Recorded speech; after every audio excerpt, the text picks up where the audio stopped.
ये कहने से नहीं होगा कि 11 साल मोदी का राज है, क्या किए। मैं कह रहा हूं कि 11 साल जहां जहां हमारी सरकार थी पहचान करके डिपोर्ट कर रहे हैं। ये घुसपैठिए को बसाने का काम ये मस्जिदों के संरक्षण में हुआ है। मैं चुनौती के साथ कह रहा हूं, जिसको आखिर जब घुसपैठिए आते हैं 71 से, उनको पनाह किसने दिया, वो किस इलाके में बसते हैं, वो किस समूह के साथ जुटते हैं। ये काम पूरा समाज और पूरा देश जानता है। और मैं कह रहा हूं कि हां, घुसपैठिए को पूरे भारत से भगाना है, बिहार से भगाना है, देश मुक्त करना है घुसपैठिए से। क्योंकि अब ये हमारे लिए, अब मैं ये नहीं कह रहा हूं, इंदिरा गांधी ने भी कही थी ये इतने आ रहे हैं, तो इंदिरा गांधी बोली तो, लेकिन रोकी नहीं।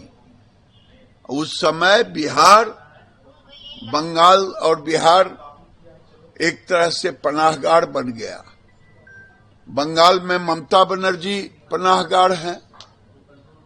25 जिले आज घुसपैठियों के राज से मुस्लिम बाहुल हो गया है।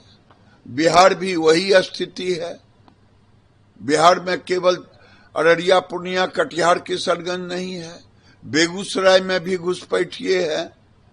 सरकार बनेगी तो मैं सच पहचान करके, और जो 71 से हो गए उनको भी निकाला जाएगा। क्या समझते हैं, सहरसा, सुपौल, मधेपुरा वो से मुक्त है कि सीतामढ़ी, मधुबनी, दरभंगा मुक्त है कि छपरा, सिवान, गोपालगंज मुक्त है, मोतिहारी, बेतिया मुक्त है। अब ये किसके हक मार रहे हैं? भारत वंशियों के हक मार रहे हैं, चाहे वो किसी जाति के हो। राहुल और लालू यादव वोट बैंक की राजनीति करते ही हैं। ये जो यात्रा निकला था, क्या निकला था? घुसपैठिया बचाओ यात्रा था इसका नाम, SIR नहीं था। रोहिंग्या और घुसपैठिया बचाओ यात्रा था। ये राष्ट्र के आराधना के रूप में राष्ट्रगान गाया जाता है, और राष्ट्र के बगैर सब चीज अधूरा है। इसलिए राष्ट्र की गरिमा, राष्ट्र की महिमा होनी ही चाहिए। तेजस्वी यादव बिहार अधिकार यात्रा पर हैं, वो कह रहे हैं कि हम कलम बांट रहे हैं, ये वाले हथियार बांटते हैं सब।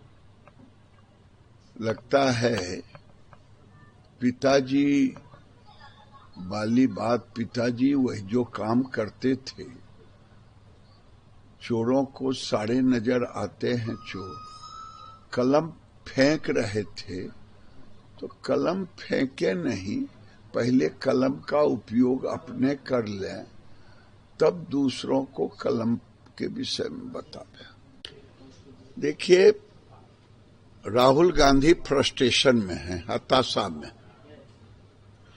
और मैंने पहले भी कहा था, ये नकल सब, कभी मोदी जी का नकल करेंगे,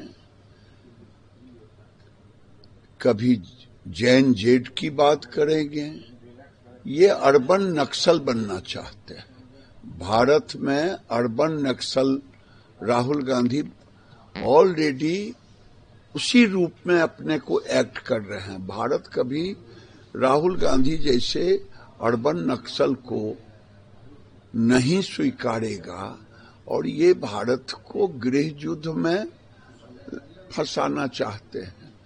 कभी मुसलमानों को भड़काएंगे, कभी अलूल जलूल की बातें करेंगे, कभी बांग्लादेश हो जाएगा इनके लोग कहेंगे। तो ये दुर्भाग्यपूर्ण है। इस देश के LOP आज तक ऐसा नहीं हुआ था